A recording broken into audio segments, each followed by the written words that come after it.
ప్రపంచంలో జరిగే ఎన్నో ఆసక్తికర అంశాలలో ఎంపిక చేసిన కొన్ని అంశాలను ప్రతిరోజులాగే ఈరోజు మీ ముందుకు తీసుకురావడానికి ఫోర్సైట్స్ టీవీ విశ్వదర్శన్ సిద్ధంగా ఉంది. ఈ ఫోర్సైట్స్ టీవీ విశ్వదర్శన్ కార్యక్రమానికి స్వాగతం పలుకుతూ ఈరోజు మనం ఎంపిక చేసుకున్న 5 అంశాలు మీకు ఆసక్తి కలుగుతాయని ఆశిస్తూ ఈ అంశాలను ముందు తెలుసుకునే ప్రయత్నం చేద్దాం. ఈ గత వారం చైనాలో వేలాది మంది సైక్లిస్టులు ఒక రాత్రి సమయంలో ఒక నగరానికి చేరుకునే ప్రయత్నం చేశారు. ఈ సైక్లిస్టులు ఎందుకు చైనాలోని ఈ నగరానికి చేరుకునే ప్రయత్నం చేశారు? ఇలా వేలాది మంది ఒక్కసారిగా సైకిల్ తొక్కుతూ ఆ నగరానికి వెళ్ళడం వల్ల చైనా ప్రభుత్వం ఉలిక్కిపడింది. ఎందుకు ఉలిక్కిపడింది మనం తెలుసుకుందాం. తదుపరి అంశం, సిక్ ఫర్ జస్టిస్ ఎవరైతే ఉన్నారో ఆయన పన్ను, ఈ పన్ను మరోమారు భారతదేశానికి వ్యతిరేకంగా వ్యాఖ్యలు చేశారు, భారత్ని బెదిరించే ప్రయత్నం చేశారు. ఏకంగా ఈసారి రామ మందిరానికే తాము ఎసరు పెడతామని మాట్లాడేశాడు. అయినప్పటికీ ఆయన మీద ఇంతవరకు అమెరికా ప్రభుత్వం ఎలాంటి చర్యలు తీసుకుంటోందో తెలియదు. ఈ పన్ను చేసిన వ్యాఖ్యలు ఏమిటి, హెచ్చరికలు ఏమిటి మనం అర్థం చేసుకుందాం. తదుపరి అంశం, మారిషస్లో రామ్ గులాం మరోమారు ప్రధానమంత్రిగా ఎన్నికయ్యారు. ఈయన ప్రస్తుత ప్రధానమంత్రి జగన్నాథ్ను ఓడించారు. ఓడించడం కూడా పూర్తి స్థాయిలో ప్రస్తుతం అక్కడ ఏలుతున్న పార్టీకి ఒక్క సీటు కూడా దక్కకుండా చేశారు. మరి మారిషస్ ఎన్నికల్లో ఎలాంటి ఫలితాలు వచ్చాయి, ఈ ఫలితాలు రావడానికి కారణం ఏమిటి తెలుసుకుందాం. ఇక తదుపరి, డొనాల్డ్ ట్రంప్ అధ్యక్షుడిగా ఎన్నికైన తర్వాత ప్రపంచంలోనూ అమెరికాలోనూ ఎన్నో మార్పులు వస్తున్నాయనే విషయం మనకి తెలుసు. అటువంటి నేపథ్యంలో డొనాల్డ్ ట్రంప్ పాలస్తీనాకు మద్దతుగా విశ్వవిద్యాలయాల్లో వామపక్షవాదులు చేస్తున్న ఆందోళనలపై స్పందించారు. ఈ వామపక్ష భావజాలాల నుండి విశ్వవిద్యాలయాలకు విముక్తి కల్పించాలని ఆయన పిలుపునిచ్చారు. మరి ఇది ఎటువంటి ప్రభావాన్ని చూపిస్తుందో చూద్దాం. తదుపరి అంశం, సౌదీ అరేబియా ఈరోజు ఇస్లామిక్ దేశాలన్నింటికీ సంబంధించి ఒక ప్రత్యేక సమావేశాన్ని ఏర్పాటు చేసింది. ఈ సమావేశంలో ప్రధానంగా ఇజ్రాయిల్ ఇరాన్ల మధ్య ఉద్రిక్తతలు, ఇజ్రాయిల్ హమాస్ల మధ్య జరుగుతున్న యుద్ధంపై చర్చ జరిగింది. ఈ ఉద్రిక్తతలు తగ్గి గల్ఫ్లో శాంతి నెలకొల్పాలంటే ఇజ్రాయిల్ హమాస్లు శాంతి చర్చల వైపు మళ్ళాలని ఈ సమావేశం అభిప్రాయపడింది. ఇది ఎందుకు ఏర్పాటు చేశారు, ఏ నేపథ్యంలో ఏర్పాటు చేశారో తెలుసుకుందాం. ఈ 5 అంశాలలో మొట్టమొదటి అంశం చైనాకు సంబంధించింది. చైనాకు సంబంధించిన విద్యార్థులు భారీ సంఖ్యలో ఒక్కసారిగా సైకిళ్లను తొక్కుకుంటూ చైనాలోని ఒక నగరం వైపు తమ ప్రయాణాన్ని సాగించారు. వీళ్ళందరూ సాగించిన ఈ ప్రయాణం ఒక యువకులలో ఏదైతే ఉందో, అంటే యువకుల్లో ఉన్న ఆ యూత్ఫుల్ ఎక్స్ప్రెషన్ కోసమే. ఎందుకంటే మన దేశంలో కూడా చాలామంది ఈ బైక్లపై నగరంలో తిరుగుతూ ఉంటారు. ఉదయం పూట కొంత దూరం 40-50 కిలోమీటర్లు ప్రయాణించడం మనం చూస్తూ ఉంటాం. కానీ చైనాలో ఒకరోజు సాయంకాలం పూట 30 మైళ్ళు ప్రయాణించి ఈ వందలాది మంది సైక్లిస్టులు కీఫాంగ్ అనే ఒక ప్రాచీన నగరానికి చేరుకున్నారు. ఈ కీఫాంగ్ అనబడే నగరం చైనా సంస్కృతిలో ఒక ప్రాచీన నగరంగా పేరు గడించింది. ఇది అక్కడ జెంగ్జో అనే రాష్ట్రం యొక్క రాజధాని కూడా. ఆ రాజధానికి దగ్గరగా ఈ ప్రాచీన నగరం ఉంది. సో ఈ ప్రాచీన నగరానికి ప్రాశస్త్యం కల్పించడానికి ఆ నగర మేయర్ ఇచ్చిన పిలుపు మేరకు ఆ రాజధాని నగరం నుండి ప్రాచీన నగరానికి 30 మైళ్ళు వేలాది సైక్లిస్టులు తరలి సైకిల్ తొక్కుకుంటూ ఆ నగరానికి చేరుకున్నారు. ఈ సైక్లిస్టులు సైకిల్ యాత్ర చేస్తున్న సమయంలో వాళ్ళని కొంతమేర నియంత్రించే పని పోలీసులు చేసిన ఒక స్టేజ్లో ఆ నియంత్రణ కోల్పోయి రహదారులన్నీ సైక్లిస్టులతో నిండిపోయాయి. ఇది ఒక రకంగా చైనాలో స్థానికంగా ఉన్న అధికారులు టూరిజం ప్రమోషన్కు చేసినప్పటికీ గతంలో తీన్మాన్ స్క్వేర్ వద్ద నాడు జరిగిన మారణకాండకు ఇలాంటి సైక్లిస్టుల యాత్ర ద్వారానే విద్యార్థులు చేరుకున్నారనే విషయాన్ని ఇంకా చైనా మర్చిపోలేదు. ఆ నేపథ్యంలో ఇలా వేలాది మంది సైక్లిస్టులు నియంత్రణ కోల్పోయి ఇలాంటి యాత్ర చేపట్టడం ఒకసారిగా చైనా ప్రభుత్వాన్ని ఉలిక్కిపడేలా చేసింది. ఏది ఏమైనప్పటికీ చైనా ప్రభుత్వం ఇలాంటి సంఘటనలు జరిగే సమయంలో కొన్ని జాగ్రత్తలు తీసుకోవాలని అక్కడ స్థానిక ప్రభుత్వాలకు సూచించింది.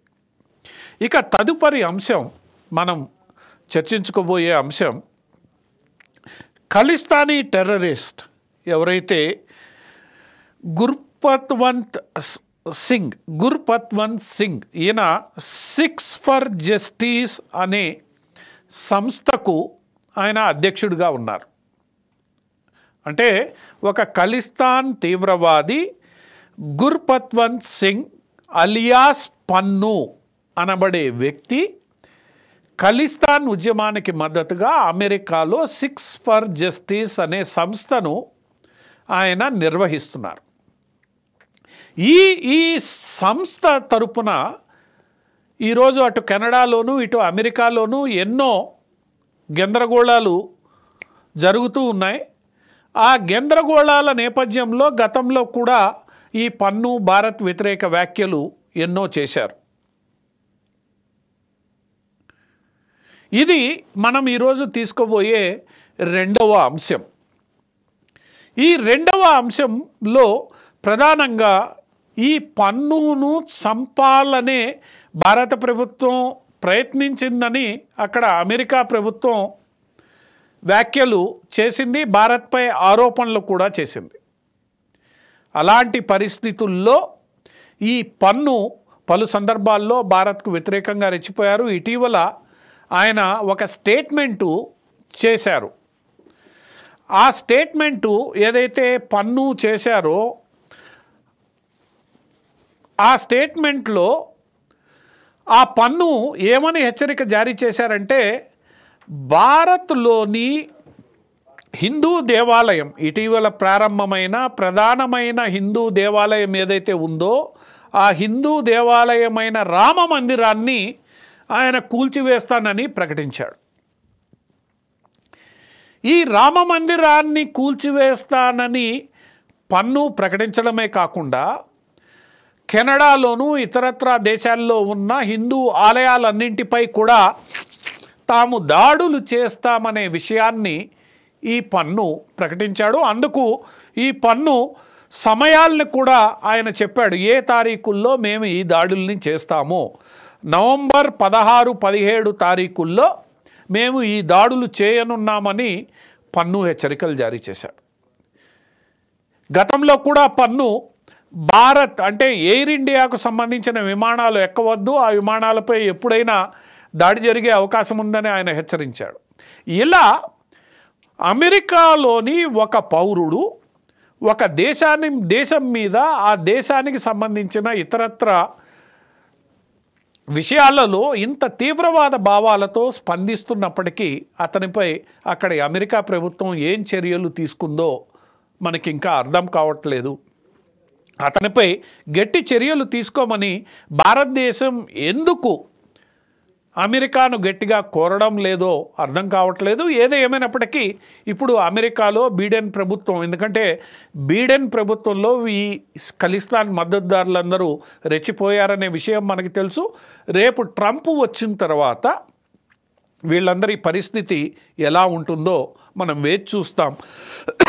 ట్రంప్ వచ్చేంత వరకు ఈ పన్ను లాంటి పాములు తలెత్తి ఆడుతూనే ఉంటాయి. ట్రంప్ వచ్చిన తర్వాత ఈ పాముల పరిస్థితి ఏందో మనం వేచి చూడాల్సిందే. అప్పటిదాకా వీళ్ళు నోటుకొచ్చినట్లు హెచ్చరికలు జారీ చేస్తూ ఉండడం మనం గమనిస్తూనే ఉంటాం. ఇంకా నెల రోజులు ఉంది ట్రంప్ పూర్తి స్థాయిలో అధ్యక్షుడు కావడానికి. అప్పటిదాకా ఈ ఖలిస్తాన్ మద్దతుదారులు రెచ్చిపోతూనే ఉంటారు. ఇది మనం తీసుకున్న రెండవ అంశం. ఇక తదుపరి అంశం ఏదైతే ఉందో అది మారిషస్ దేశంలో జరిగిన ఎన్నికల్లో అపోజిషన్ పార్టీ, ఇప్పుడు ప్రతిపక్షంలో ఉన్న పార్టీ ఏదైతే ఉందో ఆ పార్టీ అక్కడ భారీ మెజారిటీతో గెలుపొందింది. అంటే ప్రస్తుతం అధికారంలో ఉన్న ఈ ప్రవింద్ జగన్నాథ్ యొక్క పార్టీ పూర్తిగా అంటే ఒక్క సీటును కూడా గెలుచుకోకుండా ఓడిపోవడం విశేషం. ఎవరైతే ప్రతిపక్షంలో ఉన్నాడో నవీన్ రామ్ గులాం ఈరోజు అక్కడ ఎన్నికలు జరిగిన 62 స్థానాలకు గాను 62 స్థానాలు ఆయన గెలుచుకుని భారీ మెజారిటీతో ప్రధానమంత్రి కాబోతున్నారు. అంటే ఇప్పుడు అధికారంలో ఉన్న పార్టీ పట్ల ప్రజలలో ఎంత వ్యతిరేకత ఉందో మనకు అర్థమవుతోంది. ఒక్క సీటు కూడా అధికారంలో ఉన్న పార్టీ గెలుచుకోలేకపోయిందంటే ప్రజల్లో ఉన్న వ్యతిరేకతకు అర్థం పడుతోంది, వ్యతిరేకతను తెలియజేస్తోంది. ఏది ఏమైనప్పటికీ ఈరోజు నవీన్ రామ్ గులాం అక్కడ ప్రధానమంత్రి కాబోతున్నారు. ఆయనకు సంబంధించిన party the alliance for change అనే కూటమి ఈరోజు అక్కడ మారిషస్లో అధికార బాధ్యతలను చేపట్టబోతోంది. మారిషస్లో ఎవరు అధికారంలో ఉన్నా, అది జగన్నాథ్ కుటుంబానికి సంబంధించిన వ్యక్తులు అధికారంలో ఉన్నా, రామ్ గులాం కుటుంబానికి సంబంధించిన వ్యక్తులు అధికారంలో ఉన్నా, వారు ఇరువురు భారతీయ మూల సంతతికి చెందిన వారే. భారతదేశం అంటే ఎంతో స్నేహంతో మిత్రత్వంతో మసలుకునేవారే. అందువల్ల వీరిలో ఎవరు ప్రధానమంత్రిగా, స్థానిక కారణాల వల్ల ప్రధానమంత్రిగా ఎన్నికైనా వారు ఎప్పుడూ కూడా భారత్తో స్నేహంగానే ఉన్నారు.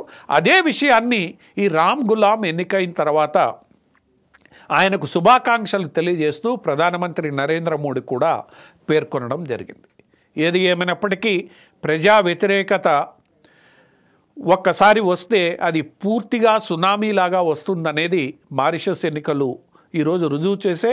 ఆ ఎన్నికల్లో అధికార పార్టీ ఒక్క స్థానాన్ని గెలుచుకోకుండా ఓడిపోవడం ప్రజల్లో ఉన్న ఆగ్రహాన్ని మనకి తెలియజేస్తోంది. ఏదేమైనప్పటికీ మారిషస్లో ఎన్నికల ఫలితాలు వచ్చాయి. నవీన్ రామ్ గులాం ఈరోజు ప్రధానమంత్రి అయ్యారు. ఆయన భారతదేశంతో స్నేహం కోరుకుంటున్నారు. ఇది ఈరోజు మనం ఎంపిక చేసుకున్న మూడవ అంశం. తదుపరి అంశం అది డొనాల్డ్ ట్రంప్కు సంబంధించింది. మనం గత కొంత కాలంగా ఈ డొనాల్డ్ ట్రంప్ ఆయన అధ్యక్షుడైతే ఎలాంటి చర్యలు తీసుకోబోతున్నాడు, ఎక్కడ ఎలాంటి ప్రభావం పడబోతోందో చర్చించుకుంటూనే ఉన్నాం. అలాంటి పరిస్థితుల్లో డొనాల్డ్ ట్రంప్ అమెరికాలోని విశ్వవిద్యాలయాల్లో జరుగుతున్న పరిణామాల పట్ల స్పందించారు. ఇటీవల కాలంలో ఒక్క అమెరికాలోనే కాకుండా భారత్, యూరోపు ఇలాంటి పలు దేశాలలో ఈ పాలస్తీనాకు మద్దతుగా ఉద్యమాలు జరిగాయి.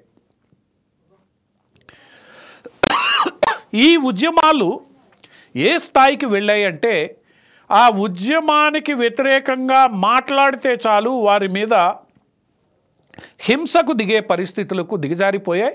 పలు సందర్భాల్లో రోడ్ల మీద హింసాత్మక సంఘటనలు చోటు చేసుకున్నాయి. నిన్నగాక మొన్న నెదర్లాండ్స్లో ఇజ్రాయిల్ ఫుట్బాల్ ఆటగాళ్ళు ఒక పోటీలో పాల్గొంటే ఆ నెదర్లాండ్స్ రాజధానిలో తీవ్రమైన హింసాత్మక సంఘటనలు జరిగాయి. అంటే పాలస్తీనా మద్దతుదారులు వ్యతిరేకంగా ఎవరు మాట్లాడినా లేదా ఆ మద్దతుకు సూచనగా ఎన్నో హింసాత్మక సంఘటనలకు పాల్పడ్డారు. విశ్వవిద్యాలయాల్లో ఒక రకమైన ఉద్రిక్త వాతావరణం వీళ్ళు ఏర్పాటు చేశారు. అలాంటి పరిస్థితుల్లో ఈ విశ్వవిద్యాలయాల్లో నెలకొన్న పరిస్థితిపై ట్రంప్ స్పందించారు. స్పందించడమే కాకుండా ఈ విశ్వవిద్యాలయాల్లో ఈ వామపక్ష భావాలు కలిగిన వ్యక్తులు నెలకొల్పిన పరిస్థితులను మార్చాల్సిన అవసరం ఉందని, ఎక్కడో ఇంకొక దేశానికి సంబంధించి ఈ దేశంలో చదువుకుంటున్న విద్యార్థులు కొట్టుకోవాల్సిన అవసరం ఏమిటి, ఆందోళనలు చేయాల్సిన అవసరం ఏమిటి, ఉద్యమాలకు దారితీసే పరిస్థితులు ఏమిటి, ఆ ఉద్యమాలు శృతి మించి హింసాత్మక సంఘటనలకు పాల్పడుతుంటే ఆ ప్రభుత్వం ఏం చేస్తోంది, ఆ ప్రభుత్వం చూస్తూ ఊరుకుంటోందా అని ట్రంప్ ప్రశ్నించారు. నేను అధ్యక్షుడినైతే ఇటువంటి పరిస్థితిని అంగీకరించనని, ఈ ఉద్యమకారుల్ని, ఈ ఉద్యమాలు ఎవరైతే వామపక్షవాదుల ప్రభావంతో జరుగుతున్నాయో వాళ్ళ నుంచి దూరం చేసి అమెరికన్ విశ్వవిద్యాలయాల్లో మళ్ళా చదువుకునే సాంప్రదాయాన్ని తిరిగి ప్రారంభిస్తానని, ప్రజాస్వామ్యబద్ధంగా అక్కడ పనులు జరగాలి తప్ప హింసకు తావు లేదని ఆయన స్పష్టం చేశారు. దీంతో విశ్వవిద్యాలయాల్లో జరుగుతున్న కార్యకలాపాల పట్ల ఈరోజు ట్రంప్ దృష్టి పెట్టడమే కాకుండా అక్కడ జరుగుతున్న అరాచకాన్ని కూడా ఆయన అణచివేయాలని, దాన్ని పూర్తిగా నియంత్రించాలని నిర్ణయించినట్లు మనకు కనపడుతుంది.